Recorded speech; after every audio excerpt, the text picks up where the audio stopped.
All right, Shalom boys. Yeah, I wanted to do a video that was very, very important,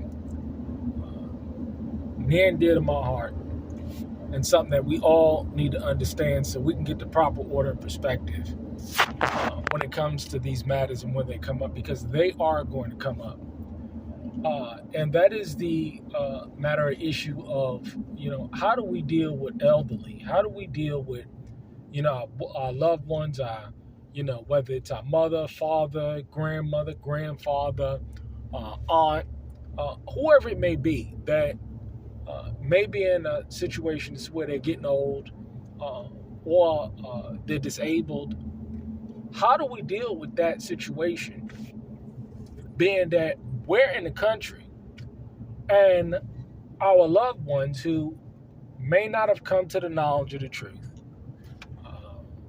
or for a lot of homesteaders out there, folks that just didn't want to leave the city because a lot of people, especially the elderly, they're set in their ways, they're attached in their ways, and they like the environment that they're in, and they don't want to part with it.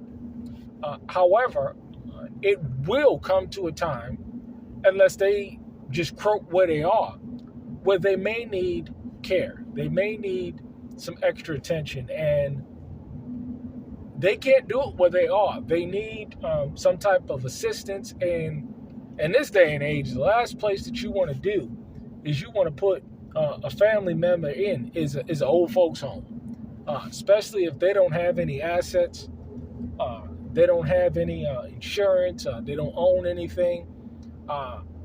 It's amazing to see somebody that's 70, 80 years old still renting, still paying a mortgage, let alone renting.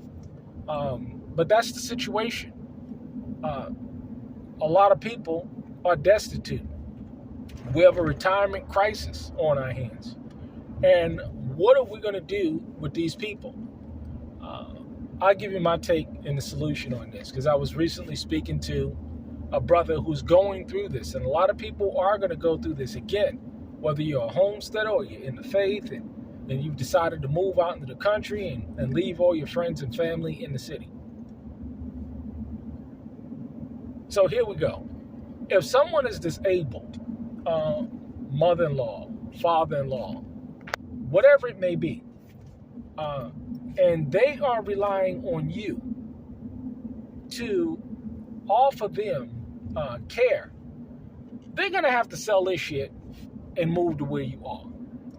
And that's just the sum of it, because me personally, I've taken a stance that I'm not moving back to the city, nor will I be allowing my wife or allowing any kind of resources to go back to the city, because we have a vision here, we have a plan here, we have responsibilities here, we have children here, we have a homestead here, we have a garden here, we have sheep here, we have business here that must be tended to.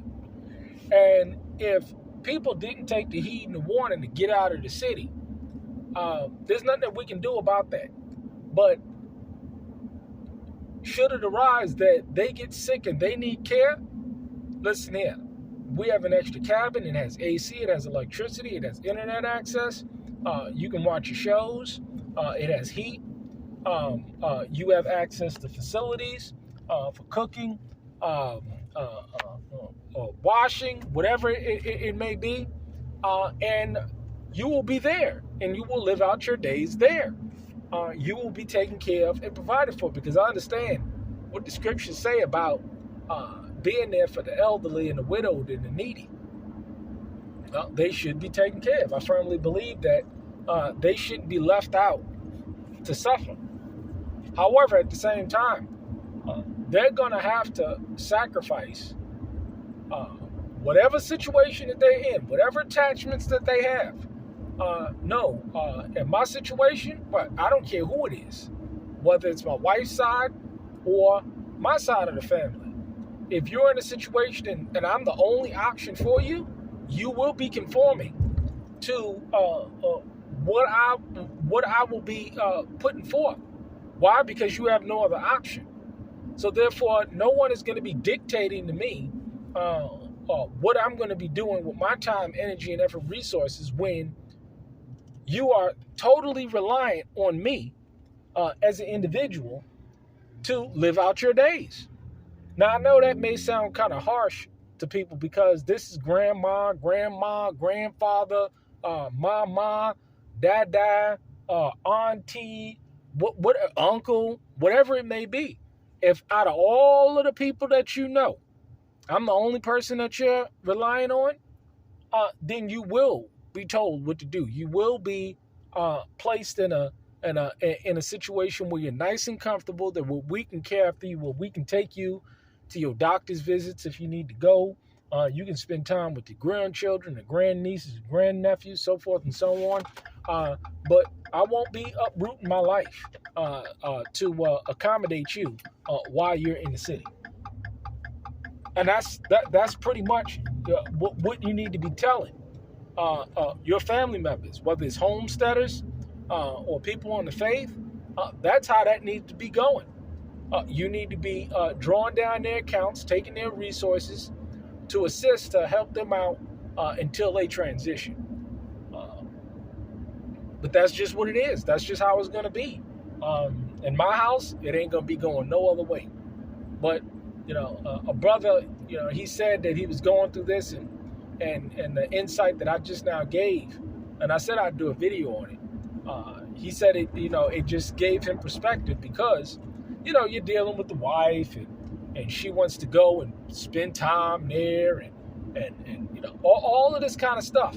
But that takes away from what you're doing. That takes away from the vision that you have. And that's just not going to work. So I know it may sound harsh, it may sound painful, but that's just what it is. At least for me in my house.